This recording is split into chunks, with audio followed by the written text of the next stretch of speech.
So what's a polyatomic ion? Well, a polyatomic ion is a group of atoms that has a charge.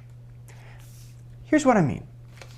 You probably already know that individual atoms can have a charge. They can form ions. So we can get things like Na+, Mg2+, and O2-.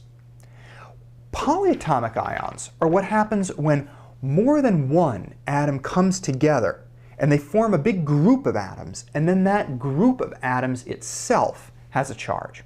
So polyatomic ions are things like NO3, 1-, where we have one nitrogen and 3 oxygens all connected together to form a group, and that whole group has a charge of 1-.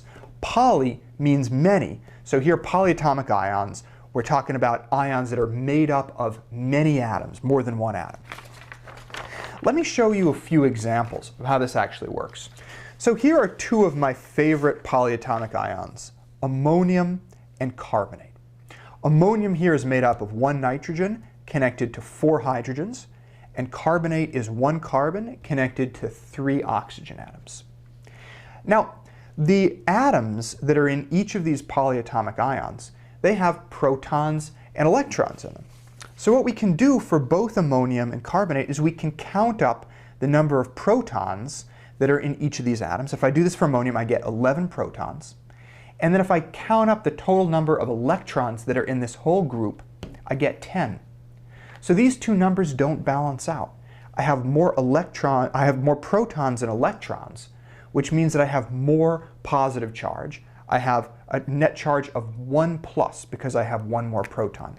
So my net charge here is 1+, and I can write the formula for this polyatomic ion is NH4, because I have a nitrogen and 4 hydrogens, with a +1. I usually will also take the structure of this ammonium and put the whole thing in brackets and put a plus outside to indicate that this whole group of atoms together has a positive charge. I can also call this thing a cation, a polyatomic cation, because a cation is what we call ions that have a positive charge. Now, carbonate, we can do the same thing with it. We can count up the total number of protons that are in the atoms that make it up, and we can also count up the total number of electrons that are in this whole group. We get 30 protons total and 32 electrons total. So we have more electrons than protons, which means we have more negative charge. This is going to have a net negative charge, and since there are 2 more electrons, it's going to have a net charge of -2. I can write the formula for this polyatomic ion is CO3, 2-, 1 carbon, 3 oxygens, total net charge of 2-.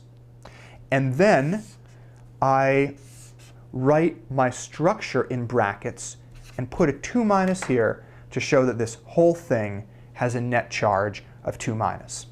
We call this guy a cation because it has a positive charge, so we can call carbonate a polyatomic anion for negative ion. As I said before, there are a whole bunch of polyatomic ions. I have a small number of them on this list right here. A lot of times people ask me, they say, okay, if I knew that, say, nitrate was NO3, but I didn't know the charge, would it be possible for me to figure out the charge just on my own? And unfortunately, no.